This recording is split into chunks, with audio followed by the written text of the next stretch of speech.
flex me a bad body. Say, oh, it's another one. It's another one, yeah. It's a full strong, yeah. Oh, it's another one. It's another one, yeah.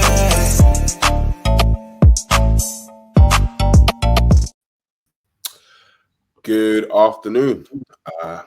This is iBoxingHub. I go by the name of BNG, featuring yours truly, Trey, and the one and only Paul from KRONK's gym. What's good, sir? How are you guys? Great to be on here. Nice to see you again.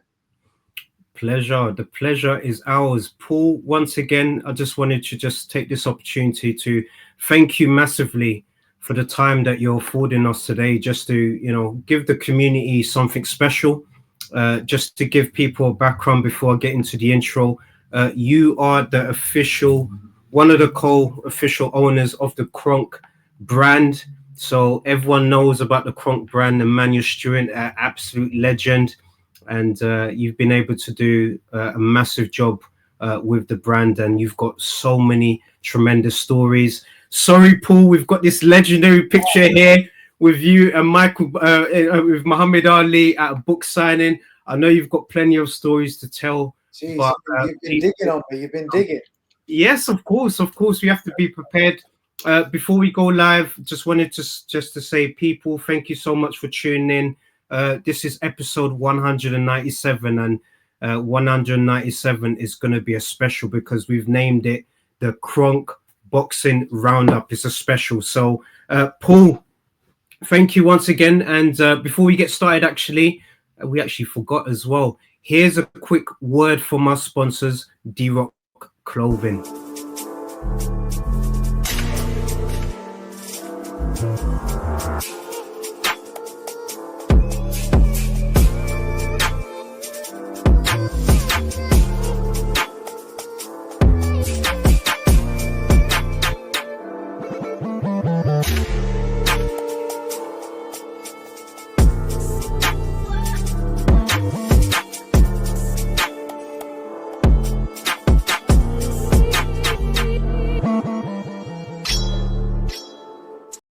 I like that gear, guys. Very nice. Thank you so much. Thank you so much. So D-Rock, in association with iBoxingHub, so people take advantage of the discount code, which is iBoxingHub24, and you can get 40% off everything. So if you loved what my cousin was wearing during the shadow boxing, head over to the description and utilize that discount code. But yes, Paul, I'm really excited about this because, look, here in the UK, we do have I would say someone who's selling the KRONK brand, but I just wanted to remind the people that this is the official owner of the brand. So that person that's selling it, they're not the owners of the brand. This person, Paul and John Lepak here, is the owners of the KRONK brand. So I just wanted to confirm that with the people. But because I know you've got plenty of questions for Paul Bhatti, and he's got a tremendous story as well. Where do I start? Okay, let me dive in. What got you into boxing? So again, Tremaine, Chris, wonderful to be here. I've been a subscriber of your channel for many times. I didn't know you're episode 197, so you've been going quite a few years, right? Yes. Yeah, we've been going on for a few years, but it's not only us that does shows. We've got a whole family. So we've got the Stay Weighed In brothers who do shows as well. They're reaching episode 50. We've also got our Yorkshire brothers who they're based up north. They do Crossroads and boxing, so they're reaching episode 20.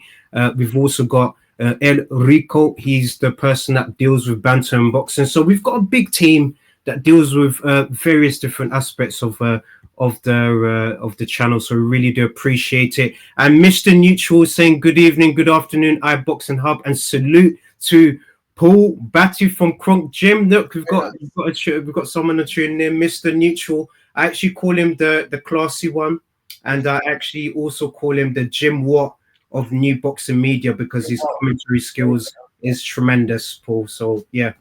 No, great. Well, Chris, to answer your question, I got into boxing very young. My dad, who's unfortunately not with me anymore, he passed in 15, but a massive Muhammad Ali fan, a massive Ali fan. He went to see him against Cooper, both fights. He went to visit him at the Piccadilly Hotel in '63 when he stayed there for the first Cooper fight. And I just remember watching my dad watching Muhammad Ali get beat up against Larry Holmes about 1980. I was 7 or 8 years old. And it was actually the first time I saw my dad cry. As you all know, with that fight, awful spectacle, awful fight. Muhammad's just like this for 10 rounds, getting beaten up by his sparring partner.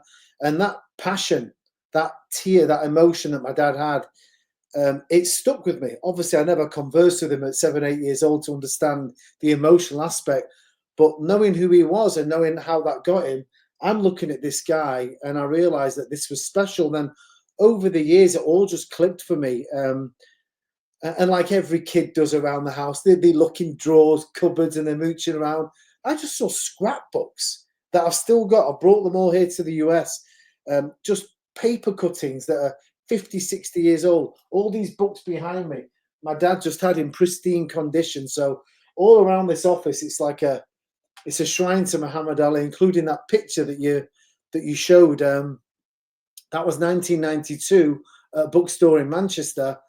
And I turned up there many hours before with some friends. And the champ was 47 there. And the coolest thing was, guys, that there was a lot of people out there to meet him, as you'd expect. He wasn't talking even then very well. He didn't say a word that whole day. But he just carried that unbelievable aura. He walked in the store, he's shadow boxing with people, and then everybody just walking up. He signs the book, shakes hand. I walk up, and he turned to me, and he starts throwing punches. And I've actually got the footage. I've actually got the footage of it. And then he's throwing punches at me, and then he goes, as if to blow me over because I'm a nothing and a nobody. But something I'll never forget to meet my hero. But that love for the sport, to answer your question, Chris, directly from my dad, and that followed on being 13 years old, watching the live ITV broadcast with Gary Newbon back in the day, Tyson Burbick, and I'll never forget Reg Guttridge's famous commentary that Burbick's stumbling like in a playpen. And these kind of events just got me hooked on that sport. Yeah, no, definitely. Even Mr. Neutral saying I could imagine just being in his presence was inspiring. I definitely agree. And your story is truly, truly inspiring as well. Shout out to El Rico. So this is the person I was talking about, who's our right-hand man as well. He deals with banter and boxing, but he also manages the talent. He's also saying shout out to KRONK and shout out to you, El Rico. What I wanted to also ask you, Paul, and we had this conversation off air as well, and I just wanted the people to understand your story as well. You obviously are now based in Detroit, but you have a Mancunian accent, of course. Our connection is through our love of Manchester United as well, football, but boxing is also our love as well. But can you just explain to the people how, the journey happened from you being in Manchester to, being in Detroit and now being involved in, for me, the most famous brand in boxing, which is KRONK? Absolutely, Trey. So for me, it was all, it's been part of this journey. So my career and background is IT. I've been responsible for various size organizations over the years. Started out in Manchester. I used to live in Prestwich, Manchester. For anyone listening, they'll know where that is, very close to the town centre. I started doing some IT work then for a company, ended up staying with that company 17 years. In the 14th year, which was around 2006, there was an opportunity for me to relocate to Detroit, Michigan, to take on a global infrastructure role. And we accepted. It was very hard, leaving the family, leaving grandparents, friends, everything, our season tickets at Man U, who were worth watching then, not so much now. I hope we do something in the Europa, but fingers crossed. I hope we win the Europa. That's my only hope. Yeah, we'll quickly get off the Man U topic, but either way, it was like one of those decisions, those sliding door moments. You take it and you go and try, or you don't do it. And then at 52 now, I could be looking back with my wife saying, what if we would have went there? What would it have been like? I've never lived like that. I prefer to go for it and think I like to try and fail versus never try at all. So we made that move with our 2 young children at the time. My eldest, the daughter, she was 4. The youngest was about 1.5. And we came here 2007. We had our 3rd child in 2009. I continued my IT path. Thankfully, more and more responsibilities, more growth. All went well. That's been my career. I've never been a technologist. For me, it's all about the people and the leadership aspect and having the ability to make all of these technologies come together to deliver a product for the client. So I was more client-facing, but responsible for all the engine work as well. And that was my niche, but I've always felt wherever I apply my skill, it's people and leadership, irrespective of the sector. Now, funnily enough, the sector that I ended up in is my favorite sport of all time. So obviously, man, you are right up there. But for me, boxing does more things to me than football ever did. And to get the opportunity to, acquire this brand, which is the most famous name in the world of boxing in terms of Emanuel trained 41 world champions, starting with the greats like Tommy Hearns, leading on to Klitschko and everyone in between. The opportunity to acquire that brand as a boxing fan is one of those like, what the hell's going on here? So went through that process. 4 or 5 of us got involved. John, who's joining the pod very soon, him on the left there in the green shirt. John Lepak, been around KRONK all his life. He's got some amazing stories. You've done your homework here, Tremaine. I've not seen some of these pictures myself. Great stuff. And we got this opportunity to buy the brand, the IP, directly off the Steward family. So when Emanuel passed away around the 2012 time, the brand had various iterations of coming back, new gyms, owners, but nothing really stabilized and took off. So the Steward family have been safeguarding the IP and the trademark. There was no gym. We got no fighters. We have got no official trainers, but we own about 50 pieces of paper that we can sell this all over, and it's our brand. So with that, I thought, I don't just want to be an investor and have someone else involved. I'm going to take the same approach I did when I got offered to move out here in 2007. A case of balls to it. Let's go. Let's try. I prefer to try something. So I essentially retired from IT. I'm out of that game. I left my post June 28 last year. I was leading 4,000 people, a $700 million business. And I walked from it to reestablish this brand. And I've never been happier in all my life. I've got to tell you, it's been incredible the last 10 months, learned so much. And when I talk about the different sectors, the different industries, and it's great when John's on for this because you'll see how we mesh together. You're dealing with people, you're dealing with emotion, you're dealing with deadlines, you're dealing with partners. And there's a way to deal with people. And if you're semi-good at that, I believe no matter your academic skill set or anything else, you can always make your way in life. It's all about relationships. So I've been applying a lot of those tools that I've got, as well as learning about the boxing business. I'm a boxing fan. I know a ton about Muhammad Ali. I know lots about KRONK.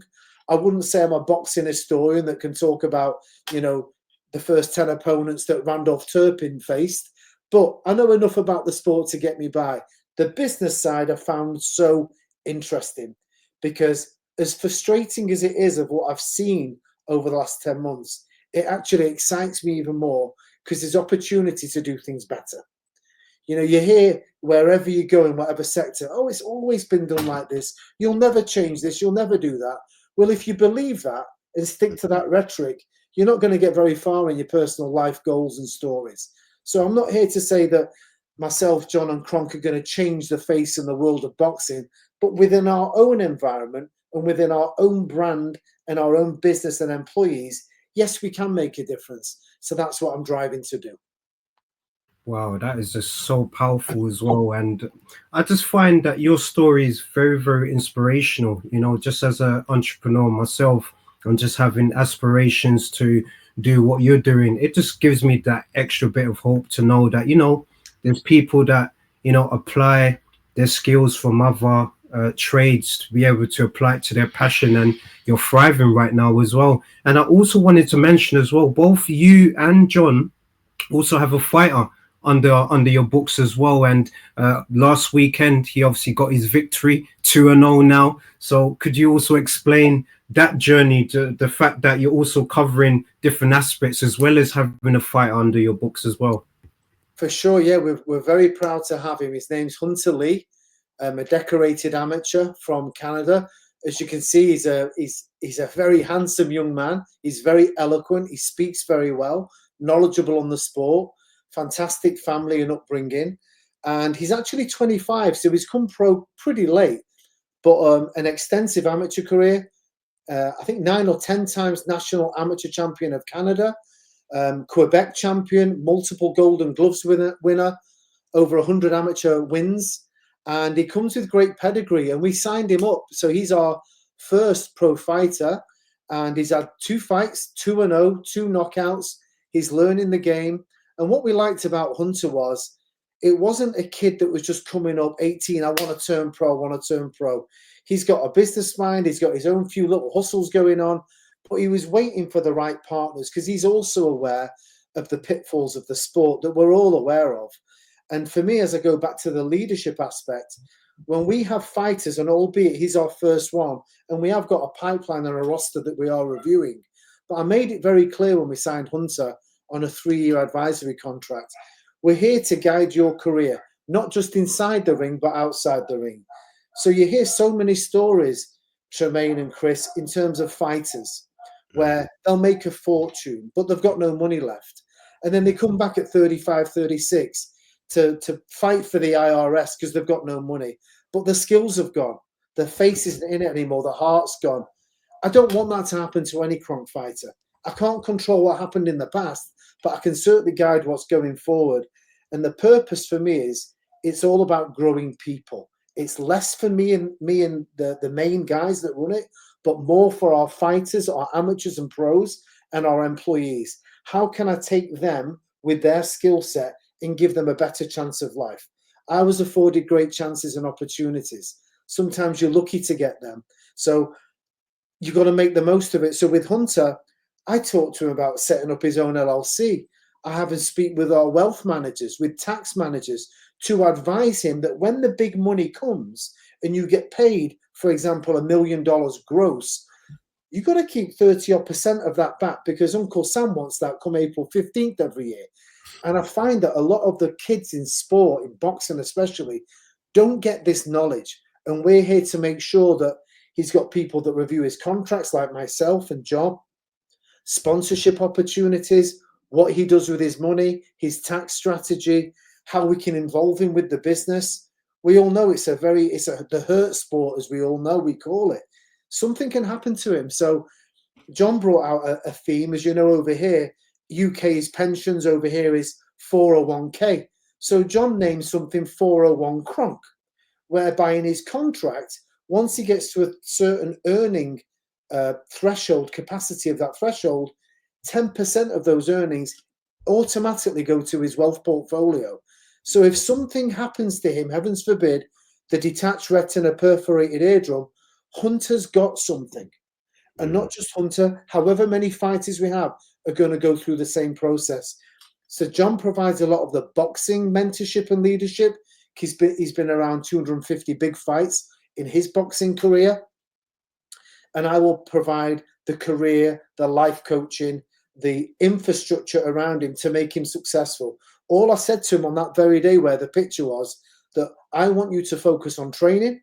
I want you to focus on winning fights and sparring hard. Everything else is our problem. So, for example, fight week for him that normally used to be helter-skelter, amateur days, we've got him covered. We tell him where he needs to be, cars to pick him up, and we're there for him. So we want to really be that full embodiment of sports management for our fighters. And like the cream on the cake after all of that, you're representing the biggest brand in the world of boxing, with these beautiful gold shorts with the very famous logo and the gloves that 41 world champions preceded you that wore this in battle. That is the winner on it, stands on its own. When you add in everything else that we're doing, it's a very compelling sell to any amateur or pro fighter that wants to join us or is looking for a change. Wow, that's inspiring. That's really good, because, like, as you mentioned, you know, a lot of boxers, I'd say, maybe in the past, in the 90s, once they've retired from boxing, they're broke. Whereas in this generation now, you know, they've got guidance, they've got accountants, etc., people looking after them. A question I wanted to ask you was, what would you say is the biggest challenge in you know, running KRONK? As I see it right now, Yes. it's been, so what I say to a lot of people, we've got this enormous brand that's globally known. We've got our socials that are flying. Our YouTube channel's got nearly 300,000 views across 54 countries, but we're starting a business. So it's like a reverse mentality. If us three are going to go into a venture next week and start a tech business or a sport business, there's no name. You've got to cultivate the marketing and get the brand out there. This is the reverse. I've got the brand. The brand's massively powerful. Because of the brand, I'm getting you guys contacting me. You wouldn't have contacted me if I'm opening Paul's boxing gym. So there's a big plus for that. That's massively helpful. But what I want to ensure is to make sure KRONK stays around like other sporting great businesses and companies. So over here, you've got the Detroit Pistons, the Detroit Lions, Pistons basketball, Lions American football, Detroit Red Wings ice hockey, Detroit Tigers baseball. 4 franchises within a mile of each other, downtown Detroit. The only city in the country that has those 4 codes within a mile of each other. It's a massive sports hub. KRONK was always known as the 5th franchise, Detroit's 5th franchise. Unfortunately, that faded away. And Tremaine, I mentioned this to you when we had our chat before this podcast. Yeah. When I did my investment cycle with the Steward family, I made the comment about being a lad from Manchester, not having Manchester United in Manchester is sacrilege, like not having KRONK in Detroit. And for me, that is absolutely inexcusable and cannot happen. So what I'm going to is, it's building the business to ensure there's longevity and scale without just relying on boxing. I've got to ensure that the other revenue streams are always going to support boxing, because boxing can give you good and bad results financially at any given time. And especially with the current environment of boxing, there is so much in the air, which again, I think represents opportunity for a big brand coming back into the mix, like Ring Magazine. They've come in with massive backing, and look what they're doing. They were dead and buried for years. They weren't even selling the paper magazine. It was digital. So the biggest challenge I've got is cultivating those revenue streams, which is the merchandise, which thankfully is doing really well, licensing, franchising, sponsorships, getting all those off the ground, making sure that we've got a really strong foundation, so as we scale, it doesn't implode. So that's kind of my biggest focus and challenge right now. And I don't class it as a problem. I class it as positive stress of building a business. No, 100%. I agree with you completely. Boxing After Dark, Paul, is a tremendous channel. He actually creates great content for boxing.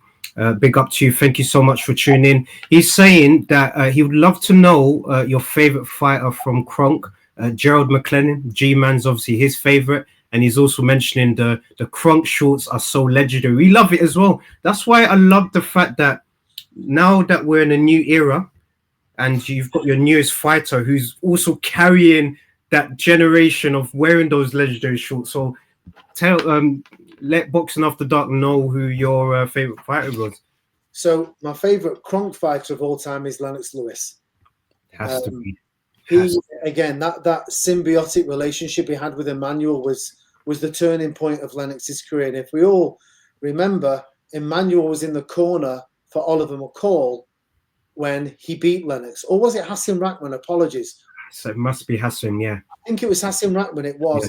He was in his corner, knocked out Lennox. Lennox hired Emanuel, and then he got the revenge. But they developed this tremendous relationship, and Lennox became on to be the great that he was. Obviously, he beat Holyfield. He beat Big Klitschko. He beat Mike Tyson. A lot of people say that wasn't peak Mike Tyson. Well, that's not Lennox's fault. That's not his problem. He beat what was in front of him. So for me, Lennox Lewis was my favorite KRONK fighter. I've been very fortunate to spend time with Tommy Hearns. He's obviously very associated. Oh, look at you. You got to tell us this story, Paul, please. What's the story behind the picture? You know what, to everyone listening, this was not planned. He's done his work. Tremendous job, man. Great work. God bless you. Tommy Hearns, we had dinner with him. I think that was back in September last year. And we had dinner at a restaurant downtown Detroit that's been frequented by so many people famous in sports and the celebrity acting world, called Mario's. And we had dinner there with Hill McKenty, our first world champion, John Lepak, as you see there. And the gentleman to the right of John Lepak is Jerry Reese, who's a longtime advisor for Tommy. And this was just our first meeting with Tommy, telling him about the new iteration of the brand, what we're doing, our hopes and aspirations, and how we can use him ambassadorially as we move forward. That picture you showed with the footage, well, that particular day, I just uploaded some footage of Mike McCallum and Tommy Hearns sparring for 3 or 4 rounds in Harrah's in Atlantic City for whatever the fight Tommy was preparing for. McCallum, the body snatcher, was the sparring partner. He'd not seen that since that day. He didn't even know it was recorded. And I'm showing it him. And it was a bit of an awkward angle for me. In like the first 30 seconds, I was like, Tommy, yeah, you were fantastic. He said, hey, keep that phone there. I want to watch it all. So on my Instagram post, I said it was quite surreal showing the champ sparring footage of him in his peak against Mike McCallum. And the sparring fights back in those days, a tiny plug for our YouTube channel. It's all on there. We've got lots of VHS footage that we've digitized and uploaded to our YouTube channel. Is filming that John took when he's watching Joe McClellan and James Toney sparring the old KRONK gym. It's like a pay-per-view event these days. I mean, they're going at it. So this footage of McCallum and Hearns, the fans that comment, they're saying, you don't see this anymore. Thank goodness for you guys bringing this back so we can see what real sparring was about and real coaching and teaching from Emanuel. So it was pretty special. It was a very good dinner and great to meet him. So he's obviously one of my favourites, but yeah, the real answer, absolutely Lennox Lewis. Lennox Lewis, Mr. Undisputed himself. He's actually Britain's last, Josh Taylor, technically. Yeah. So, yeah, Josh Taylor. So, but talking about British, we're going to have to give heavyweight, we're going to have to give it to Lennox Lewis. Yeah. It's just powerful. Just those sparring stories is powerful as well. And just so the community knows as well, we're going to work with Paul to, distribute some of this content as well, so that we'll let you guys know that you can go to KRONK's page to access some of this footage that we'll do some stuff with Paul with. But yeah, it's just exciting times, man. Really exciting times. Sorry, cuz you was about to say something. Yeah, I'm so engaged with the stories, etc. You know what? In terms of boxing now, who's your current favorite boxer that you're tuned into watching now? Like, it could be heavyweight or welterweight, cruiserweight. So my favorite boxer right now is retired, Mr. Fury. I love everything about him. Again, another link to KRONK. He came over here 2009 with a bag from Manchester Airport. He knocks on the door of the KRONK gym. There's 6'9" white guys there. Another great prep picture there. Look at that, Andy Lee. We're very close with him as well. And he knocks on the door, and Emmanuel's like this. I think Sugar Hill answered the door. Some white kids here to train, 6'9" heavyweight. Well, he cleaned out the gym. There probably wasn't many heavyweights there that day, but Emmanuel could see, and he went on to interview saying that him and Wilder in years to come are going to dominate the heavyweight division, and they did. And obviously Fury took the lead with that trilogy, which I was fortunate to see all of them live. I was nothing to do with KRONK then, but as a fan and living here, it's a 3.5, 4 hour flight to Vegas. The first one was in LA, 4 hours. So I saw the draw live and I saw the following two. I went out to Riyadh for the first time in May of, the first Usyk Fury fight. When was that? 23? I went out then, May the 18th. And yeah, I was hoping the dude would be crowned undisputed, but a lot of clowning from Tyson. He did okay in the fight, but Usyk clearly won the fight.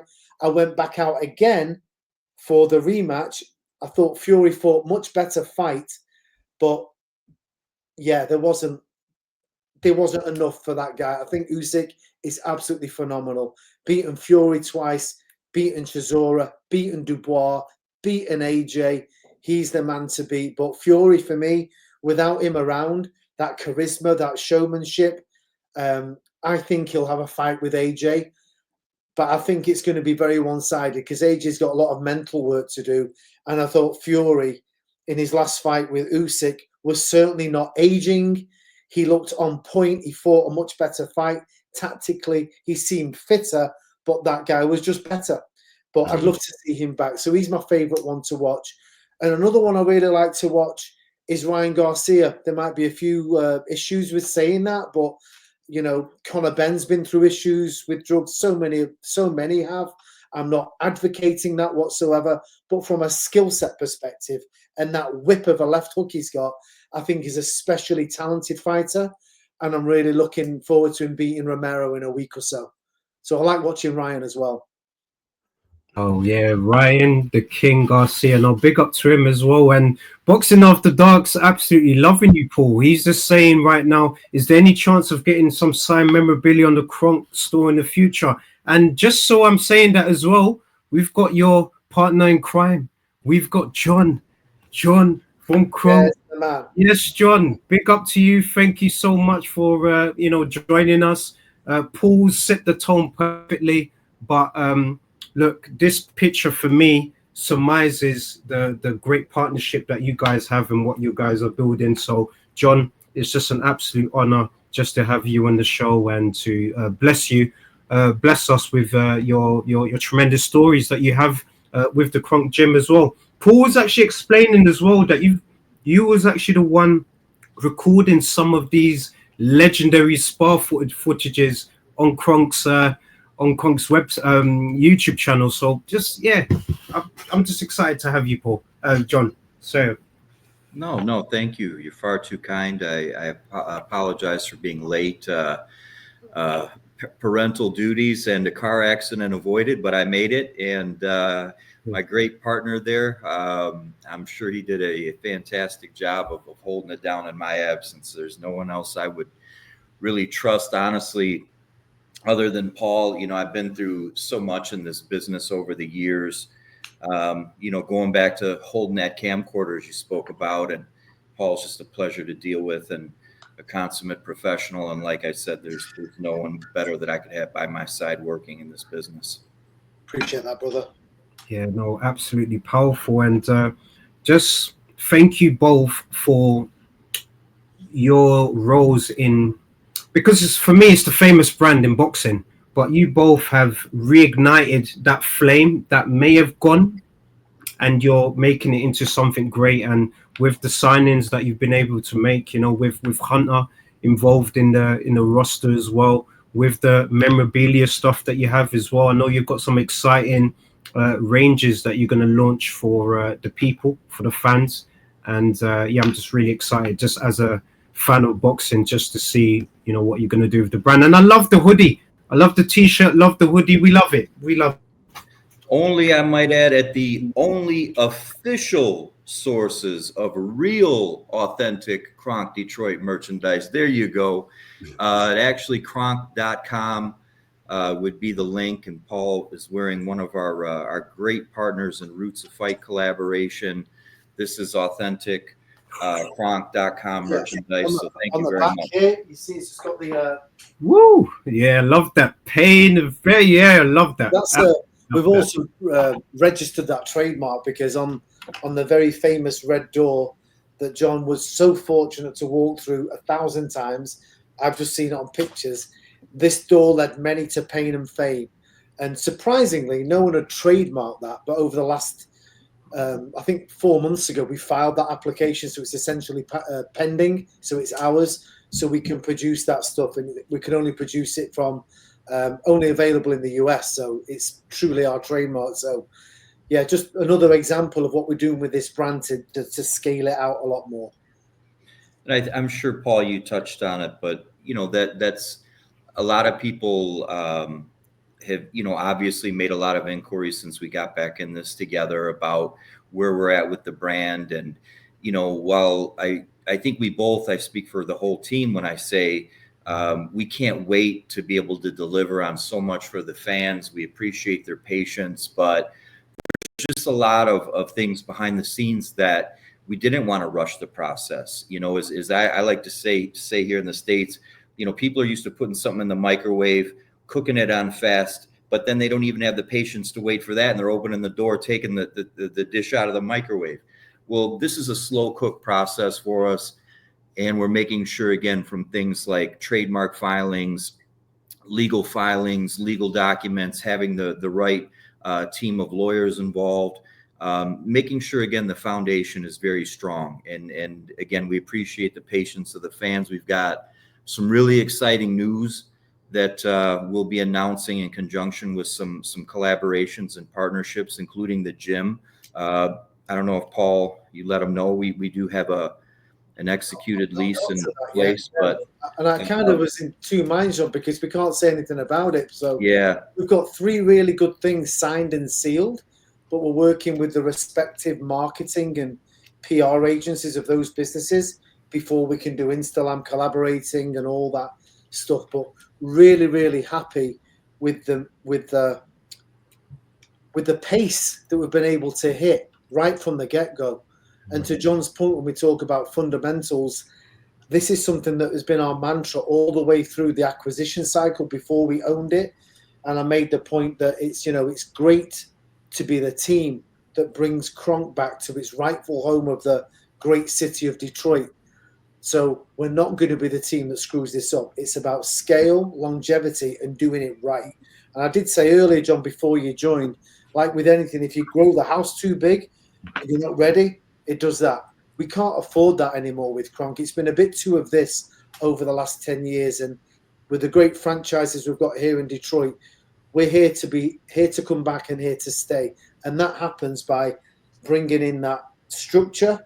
And it might not be as quick as we'd like, but as it so happens, we've got the activity and we know stability-wise, like John said, we've got the attorneys in place, the right tax people, some fantastic trademark attorneys that are letting us know if things are about to lapse, should they lapse, reminder systems, just to ensure that we're caretakers of this brand stem to stern.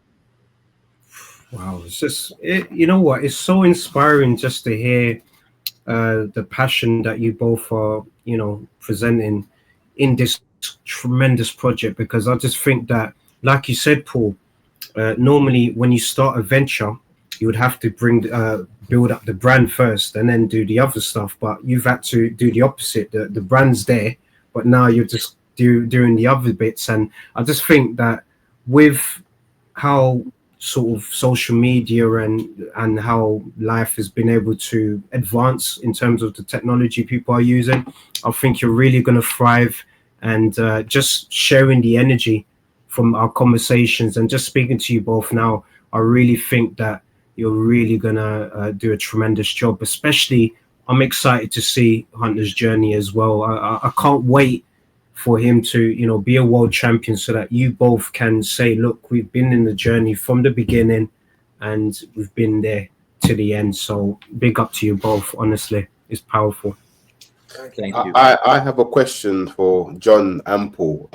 As you know, it's fight week this weekend. The biggest British clash, Conor Benn and Chris Eubank. Just want to know your prediction and who do you see winning and how? Do you want me to go ahead? Yeah, sure. So, massive interest for me this fight. I think for all boxing fans, but especially being from England, I was at the Ben Eubank second fight at Old Trafford back in, I think, 1990 was that? I'm not sure. But either way, it was a draw that was Nigel Benn's fight for me. He won that. Always loved Nigel Benn, loved his ferocity, loved his fights. Iron Barkley, Doug DeWitt, Robbie Sims, of course, Gerald McClellan. He's had some amazing fights, not to mention, of course, Chris Eubank, 2 with him, Collins. I was never a massive Chris Eubank fan growing up, just the pontificating around and the strutting. Tremendous fighter, great caliber, 18 defenses. came unstuck against an all-time great with Calzaghe. As we look forward to this fight, it's been brewing for a lot of years. Conor obviously had his out-of-the-ring difficulties, now behind him. And massive event at the Spurs Stadium. It's probably the most success they've had in a long time. So just a little bit I was waiting for you, as you're in a Man United fan, so I was waiting for you to throw that dig. Any Londoners that are listening to this, I've not got much legs to stand on because Man U have been garbage this year. But either way, a great event, an amazing stadium as well. I'm actually going for Chris Eubank Jr. for this fight, only because we've got Jonathan Banks in the corner there. Jonathan, obviously, a disciple of Emanuel, a fighter for KRONK, great picture there, lives and breathes KRONK. And he's got a certain way and style of teaching that all of these KRONK trainers have. There you see a picture of him training training Vladimir, that Emanuel gave him the rope to do so. So myself and John's got a long history with Jonathan. I've developed a relationship with him the last couple of years, and I actually voice messaged him last week because I watched an 8-minute clip of him with Junior in the ring. They're just doing some pad work, and then they're sat on the ring apron and he's teaching him, he's explaining things to him. And a lot of people think, I have an opinion of Junior that he's this aloof character. Well, he wouldn't have a trainer unless he respects them. And the way he's looking at Jonathan, it's like the father to the son. So I know that respect is there. And I just think that, not that I was a fan of the egg incident, I just think psychologically he's boiled up this guy just like his dad was boiled up against Watson, Michael Watson back in the day. He's going to come out and try to take Eubank's head off, and I believe Conor will gas. And I think it's going to be very reminiscent of the Watson-Ben fight. That's my prediction. So I'm out there to be shot at, I guess. But I just think Eubank's got it to win it. John, we got to get your points. What are you saying, John? From a purist, you are a true purist, so it'd be good to get your thoughts. I think Paul really laid it out very eloquently, and again, going back to our era, many years ago, watching the fathers go to war. Those are actually some of my favorite series of fights where the best actually were getting together to fight the best, and add in, like Paul said, to the mix, Steve Collins, Calzaghe, Watson, just so many other gentlemen who put forward the glory and not necessarily the payday. And that's to be respected. And fast forward, I have to agree with Paul. I think that number one, I think it's very obvious to everybody that watches, there's a pretty big size difference. And I'm not saying that that's necessarily an influencing factor on my decision, but I think Jonathan Banks is the X factor for me. I think he's one of the handful of people that really understood and was able to take what Emanuel Steward taught him, and he just has a natural gift of teaching boxing, but also, as Paul touched base on, the psychological component. And he's not just there where he shows up, trains the fighter, and then there's a separation. He does a lot of the same things that Emanuel took time to do, like that I saw personally with Lennox and Jeff Fennick and Mark Breland and so many others I was blessed to be in camp with. And Jonathan takes that same approach, like a mentor, a true mentor, coach figure. And I think that'll be a big part of the deciding factor in this fight, but also leaning towards my decision. So not to be completely biased to our guy, but when one of our guys is in the corner, we got to root for the hometown guy.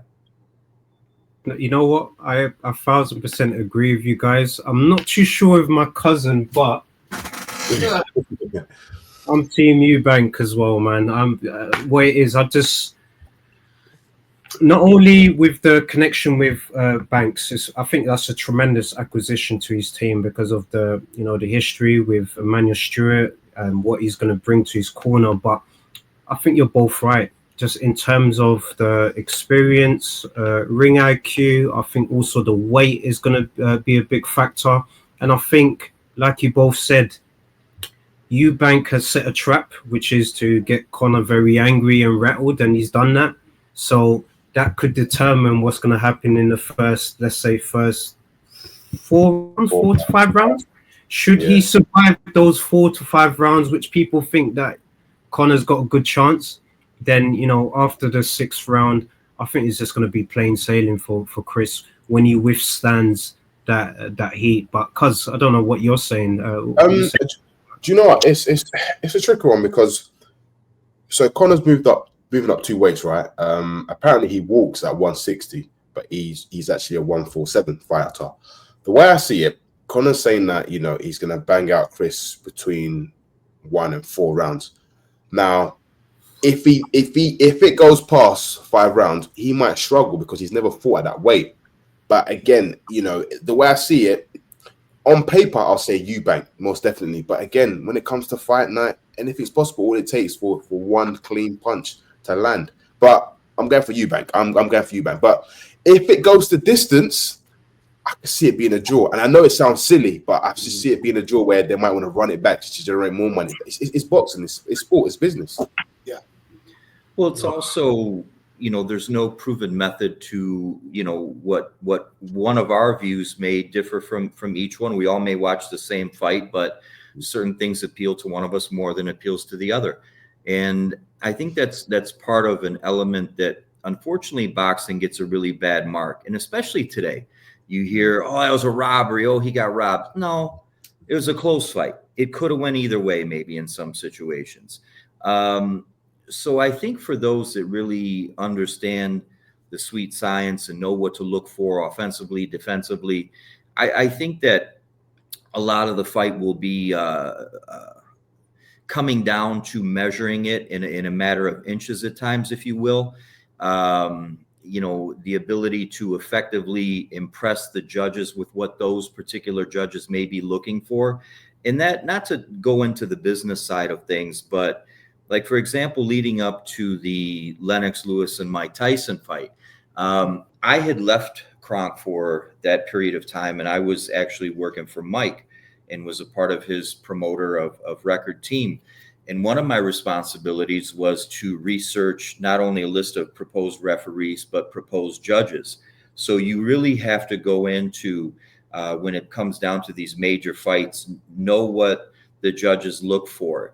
And if it does, you know, get to those advanced stages of where things like that are being negotiated and both camps have to agree, it's not just one camp or the other gets a pick. It's not like that. But, you know, you have to be aware of all of those things. You have to know what, again, maybe like in the case of Angelo Dundee, where when he fought Marvin Hagler and they had this signal where it was like 30 seconds, you know, and then Sugar Ray turns it on and turns the flurry on to steal the round, and it gets the crowd ooh and awe. And that might be the last thing the judges hear going into when they're writing the score down.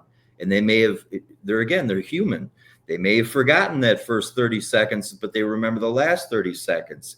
So there's a lot of little things I always like to take into consideration, not to overanalyze, but that's how deep I like to look into predicting some fights. And I think this is one of those fights. There's a lot of really special intangibles that'll come into play. But I think at the end of the day, the fans win because it's a great rivalry. It's great for the press. And let's just hope they give the fans their money's worth. I can't wait for it. I can't wait for it as well. And it's obviously got a juicy undercard. I don't know if you guys are quite familiar, but we've got Anthony Yarde versus Lyndon Arthur. That's a trilogy. Liam Smith, who, you know, lost to Eubank, but he beat him the first time, is also in the card. And you've got a juicy cruiserweight fight between Chev Clark and Vidal Riley, and Crispin Smith is also there as well, Glanton. So I think it's going to be a good card overall. And I think, John, you're right. You know, the fans do win with these fights.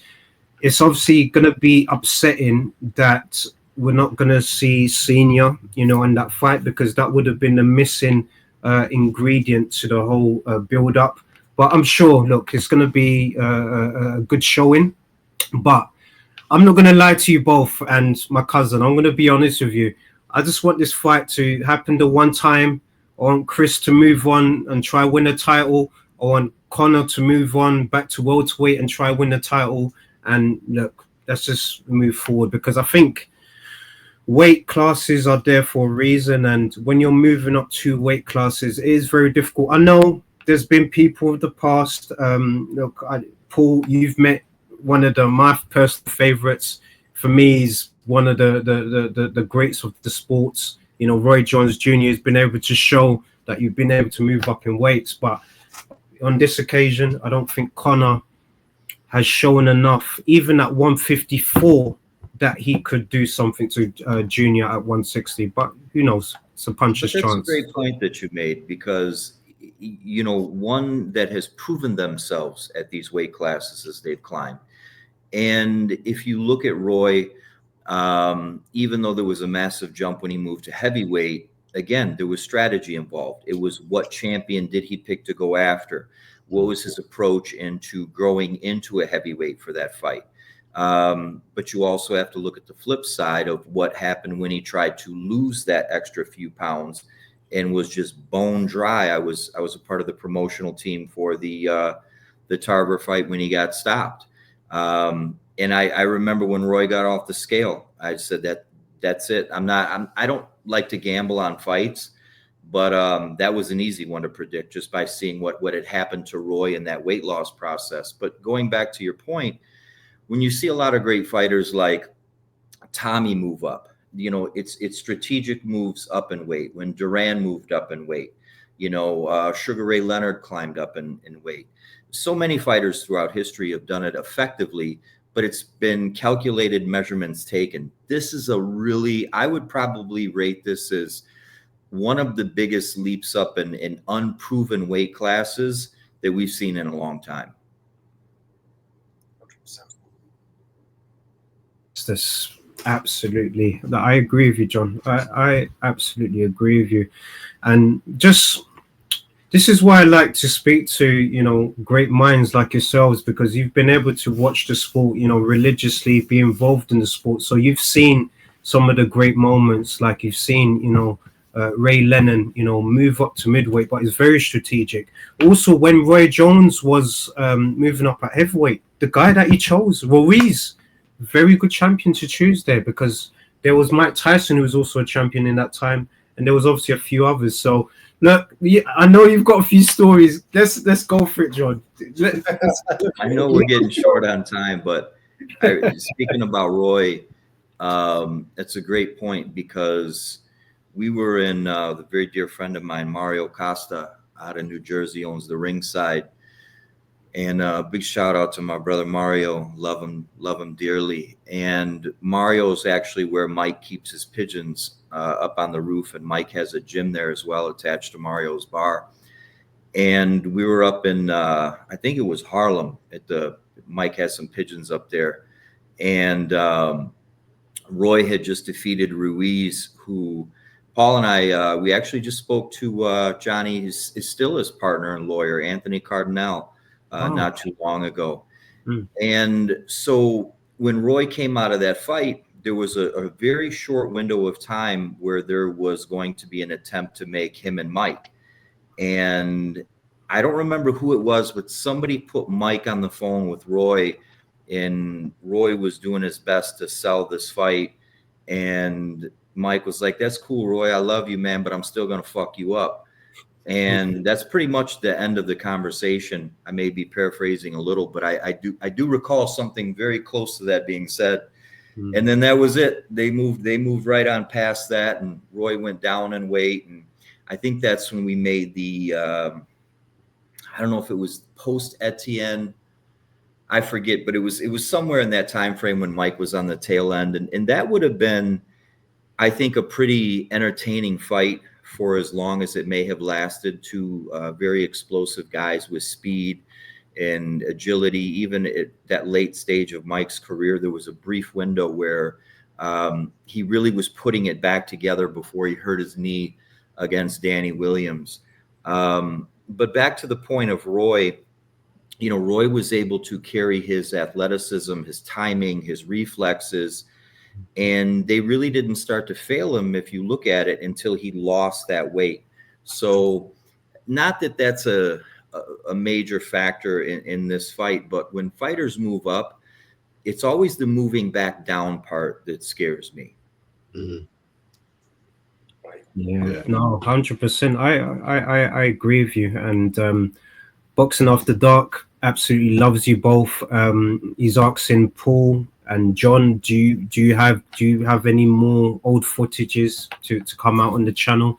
He's loving the footages that you've got, and I'm sure, John, you've got a few that you've not brought out yet, but you're waiting to bring out the right time. So I can't wait. Just as a fan, absolutely love it. Yeah, everybody, make sure you check us out. Just go to KRONK.com. All the links are there, like we were speaking about earlier, from the official authentic merchandise links to our YouTube channel, our social channels, and we do have quite a bit of footage in the archives. We release it slowly with our schedule, and that's another thing too. When you reach out to us through our socials, you're talking directly to our team, and in most cases, it's Paul and I direct. We had several companies that actually reached out to basically lobby us to hire them to manage our socials. And we'll get there, and we will bring on some help. But I think that's one of the things that keeps our brand very authentic, is that you're talking to real people. It's not, somebody with a corporate message and here's the corporate protocol and here's a history and lesson.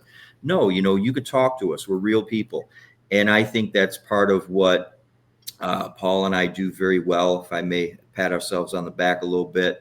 But we keep in a lot of the original KRONK people, like Hilmer Kenty, we were speaking about, Jonathan, and so many others, because that's what Emanuel was. Emanuel was a personality. He was the brand. You can't mention KRONK without Emanuel Steward, and vice versa. And so while we'll never be able to replace our great founding father, we can continue to honor his legacy in many ways. And I think part of that is so important to Paul and I is we never lose that personal touch. And anybody that we do officially bring on the team, we want to make sure not only do they have an authentic connection to our history and our roots at KRONK, but they also can do their part to carry on that part of the legacy as well. Wow, it's just truly powerful and inspiring. John, Paul, thank you both massively, just for your time, for the stories, for your inspiration, just for, also an insight into your world. Really do appreciate it. And after the show, we're going to add the links to your socials as well, so that our community could, follow you. And also, if you have any clips that you'd like us to share on our platform, please, we're more than happy to spread the love. For us, it's all about sharing what you guys are doing and just, sharing it to another community, because here in the UK, we do appreciate the KRONK brand. And Paul actually says it the best. KRONK in Detroit is like Manchester United in Manchester. So you have to align them perfectly. So I just wanted to say to you both, thank you massively for joining us on this special boxing roundup. That's why we've called it the KRONK boxing roundup, because you both are truly special. Thank you. And I'll let Paul close it out, but I just would like to say, from somebody who is a Detroiter by birth and somebody who spent a lot of time in the original gym, the fans in the UK have always been so very dear and special to not just KRONK, but they were very special to Emanuel. And it's just great, again, to have somebody from, the UK, like with Paul, but now being based here in Metro Detroit, I think is great. I think Emanuel would be smiling about that partnership right there alone. And it's just, again, very, very, I think, inspiring at times, when you get fans from all over the world, but there's such a large base in the UK of KRONK loyal fans. And I would just like to say personally, thank you very much to each and every one of you who support the brand. I would like to thank you, gentlemen, for having us on. And again, Real KRONK, KRONK.com. You can always reach us there. And we respond personally. Again, this is a team. We take a team and a very personal approach to all aspects of this business and brand. Well, Trey, Chris, I can't top that. That was a great ending from John. But obviously, being a Manchester lad, UK born and bred, got a lot of allegiance there, a lot of roots there. And the person I am today is from the roots of how I grew and developed there. I'm just taking it forward in a different place. And as I tease a lot of people here, I've been here 18 years and I still sound like those dulcet tones of a northerner, but it actually helps a lot over here as well. It's helped me in business greatly. But no, we need to help him out finding his way around Detroit, though. He still will make a left turn into a pothole every night. Wait, after 18 years? Next time, Paul. Yeah, my driving's another question, but no, all good. Trey, it's been wonderful to get to know you. Chris, first time seeing you, but I heard a lot about you, and just happy to share that journey with you in terms of sharing content and our news. We can add you in mentions and whatever we need to do, but it's great to know we've got a fantastic ally with such an emerging and talented media hub like you guys are creating at iBoxingHub. Thank you for giving us the time. Thank you. God bless you. And this is your home as well. Whenever you want to come on, talk boxing, we're here to talk boxing. We're not about the controversy or any of the BS. We're just fans like yourself, and we just want to express our views, and we just want to give our fans, you know, the access into the boxing world. And the fact that what you guys are doing with the KRONK brand is truly powerful.